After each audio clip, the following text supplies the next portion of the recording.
Hey guys, welcome back to my channel. So in today's video, we're going to take a look at this A7 III and see if it's still worth it in 2024.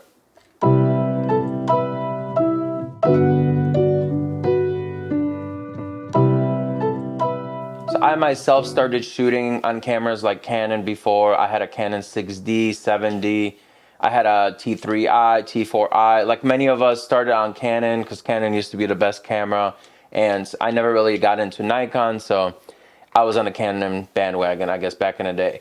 But when Sony started releasing mirrorless cameras, it was very intriguing. Canon was still having 1080p features in their cameras, and Sony started putting 4K features, mirrorless. You had that live view on a screen, which, if you guys remember with DSLRs, the live view wasn't very great. When you switched the camera to live view, it obviously had to flip the mirror, so everything was kind of delayed, and using a live view and with DSLRs wasn't great.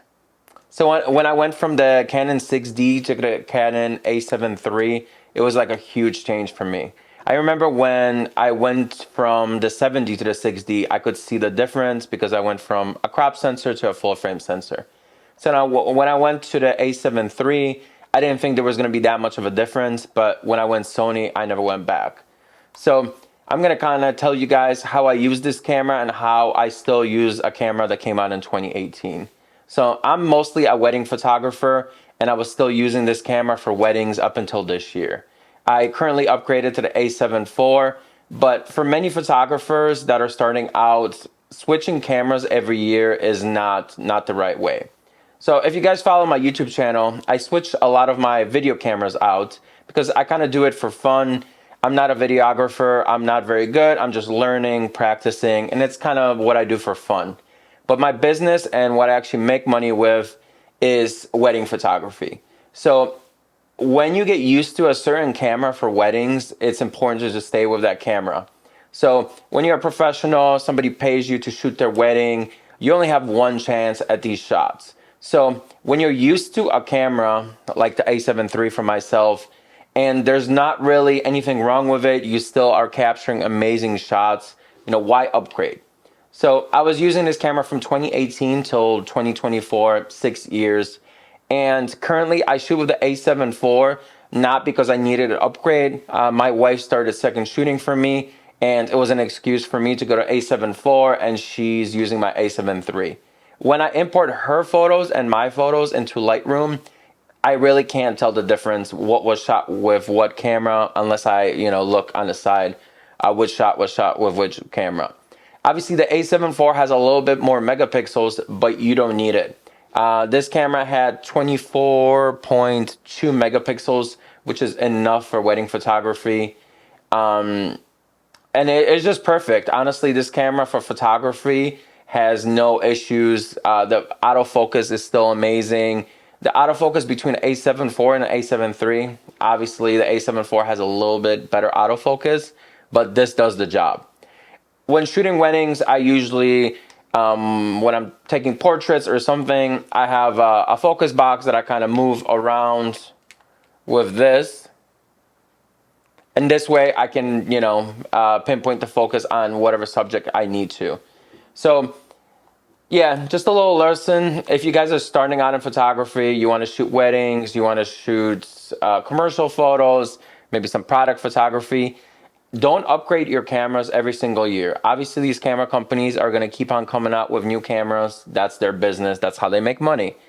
Invest in lenses.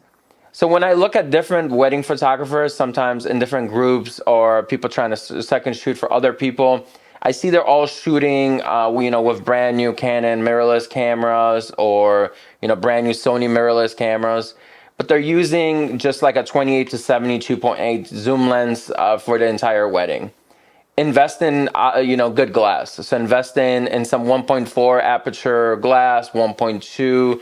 Invest in some primes. I recommend for wedding photography to get a 35, 50, and an 85. When you have these three lenses, you can shoot anything.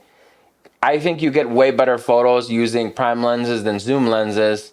But if you want to have a zoom lens for the ceremony, you want to capture people's emotions, kind of zoom in on them, I would recommend still having some prime lenses when you're shooting portraits. When you shoot portraits with prime lenses at like 1.4, 1.2, you get that very dreamy bokeh in the background. And when your clients don't know much about photography and they see that background, you know, that dreamy bokeh background all blurry, they think they spent their money in the right place. When you shoot at 2.8, or some people even use like 28 to 70 f4 lenses for weddings, some of those shots kind of look like cell phone photos. Obviously, you can achieve amazing photos with cell phone photos, so you got to kind of show the client that you can shoot. Obviously, you're good at what you do, but the photos look different than what they can capture with their cell phone. So get prime lenses, you know, a fast aperture lenses, and obviously work on composition, work on color grading, work on editing. But having these lenses, even if you step them up, like you go from like a 1.2 to 2, you get amazing photos. You get even sharper photos, obviously, from those lenses when you step them up. So invest in glass, don't invest in cameras. If you guys look on eBay, obviously cameras from a couple years ago, you can get them for half price or less now. But an actual good lens basically costs the same amount of money as it did when it came out. People are still buying EF lenses because so many cameras use EF still. And you can adapt EF lenses to the brand new Canon mirrorless cameras, obviously with an adapter. So yeah, invest in glass, get awesome glass, get good glass, do some research on these lenses. Obviously you can still get a zoom lens, but yeah, invest in glass, not in cameras. So I'm going to include some photos I took with this A7 IV, even this year, last year. And you guys tell me, do you think these photos still hold up in 2024? And if you're looking for a camera right now, I think the A7 III is an amazing camera. You can get this camera for under $1,000 used. Obviously, look around. Yeah, I've seen them for around $1,000. When they're on sale, you can get like refurbished ones for even less than that. So it's an amazing camera. Where this camera lacks in what features, it lacks in video features. So if you're mostly a photographer, the video features are good enough. So this only has 8-bit video, not 10-bit video. But if you expose your shot correctly, you won't miss that 10-bit. 10-bit kind of helps you if you're underexposed and overexposed. You have more data in a shot so you can salvage it. But if the shot is exposed properly, 8-bit is just good enough.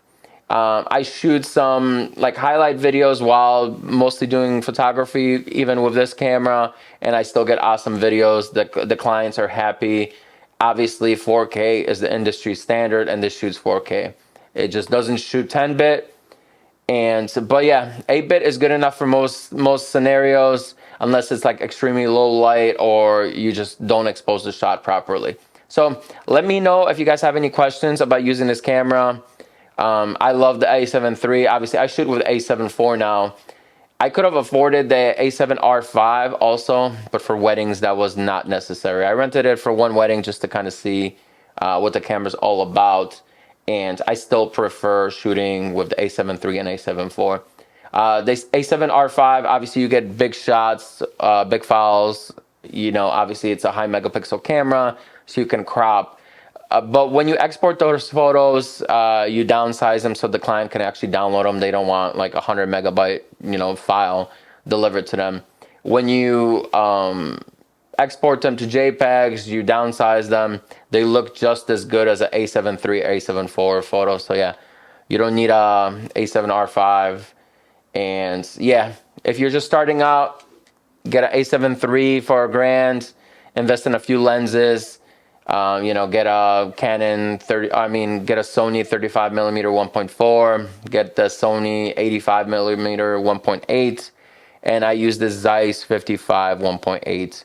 I like that over the Sony lens. I think the Zeiss 55 is a lot better than all the other Sony lenses, you know, in the 50-55 range. So let me know if you guys have any questions. I'm going to toss in some wedding photos throughout this video I shot. And yeah, hit me up. Thanks for tuning in. If you're not already subscribed, make sure to subscribe. I got some new video cameras, so I'm going to post some videos about that and let you guys know how I'm doing with my Blackmagic camera. I've owned the Blackmagic 6K full frame for about a little over a month now, so I'm going to let you guys know what I love about that camera and what's not so great. So stay tuned. Let me know if you guys have any questions or if you guys want me to make a specific video. All right, thanks guys.